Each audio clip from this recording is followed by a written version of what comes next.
caminhoneiros de todo o Brasil. Por que motivo nós vamos parar, gente? Olha bem a situação do país hoje. Você não acha nem caminhão para fazer frete. Tá uma maravilha. Diesel barato, frota nova, entendeu? O pessoal trabalhando tudo certinho, o país indo a todo vapor. Por que parar? Todo mundo tá vendo, gente, que é politicagem pura. É só para prejudicar o governo atual.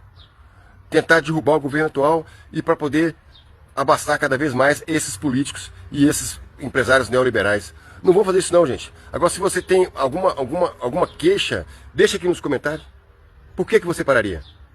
Deixa aqui nos comentários para o povo brasileiro saber se realmente justifica ou não o caminhoneiro parar. É isso aí, gente.